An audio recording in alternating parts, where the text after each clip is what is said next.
مولانا شاہد صاحب نے روزے کے اشارے پر کتاب لکھی، 3 بڑوں کے 3 کام. کتاب کا نام ہی وہی ہے، 3 بڑوں کے 3 کام. کون 3 بڑے؟ مولانا الیاس صاحب، مولانا یوسف صاحب، مولانا انعام صاحب. اور 3 کام کیا؟ تعلیم و تعلم، دعوت و تبلیغ اور تزکیہ اور احسان. ان تینوں بزرگوں کا بنگلے والی مسجد میں 24 گھنٹہ انہی 3 کاموں میں مشغول. وہ بخاری بھی پڑھاتے تھے، ابو داؤد شریف بھی پڑھاتے تھے، اور عالم بھر کے آنے والی جانے والی جماعتوں کے تقاضوں کو سنتے تھے اور ہدایت دیتے تھے، اور اس کے ساتھ ساتھ ہزاروں مریدین کے پیر تھے.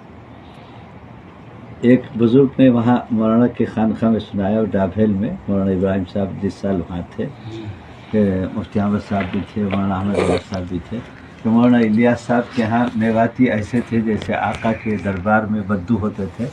تو ایک میواتی نے حضرت سے پوچھا مولانا الیاس صاحب سے، اجی اللہ تعالیٰ نے تو انسان کو پیدا کیا، یہ ڈبل ڈبل کیوں پیدا کیا؟ 2 آنکھیں، 2 کان، 2 ہاتھ، 2 پیر، 2 گردے، 2 سارے اعضاء نیچے سے اوپر تک 2 کیوں پیدا کری؟ خود ہی ایک بنا دیتے اور ایک سے کام چلا دیتے. یہ 2 کی حکمت سمجھا دیجیے. تو حضرت مولانا الیاس صاحب نے، جو داعی کبیر بھی تھے، معلم کبیر بھی تھے، اور جو ہے شیخ کبیر بھی تھے، تو فرمایا کہ 2 اس لیے، 2 آنکھیں اس لیے کہ ایک آنکھ سے اپنے عیوب پر نظر رکھے اور دوسرے آنکھ سے دوسروں کی خوبیاں دیکھے. اللہ، کیا بات کی، خالص خانتا. ایک آنکھ اس لیے کہ دوسروں کی خوبیاں دیکھے، اور ایک آنکھ اس لیے کہ اپنے عیوب پر نظر رکھے. اللہ،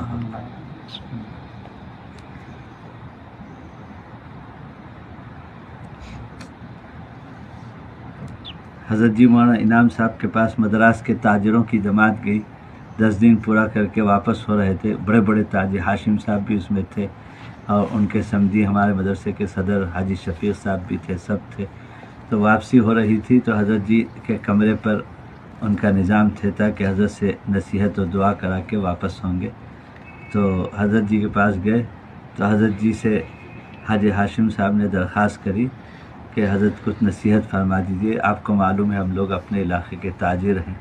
تو حضرت جی نے اس وقت فرمایا، محاورہ ہے وہ، حدیث تو نہیں، لیکن وہ عربی میں محاورہ سنا کر ان کے مطابق، تاجروں کے مطابق نصیحت کر کے اس کا الہامی ترجمہ کیا، جس ترجمے سے الہامی طور پر ایک ہی جملے کو ادھر سے ادھر پلٹ کے فرمایا، بہت سادہ انداز میں اور بہت جامع پر اثر.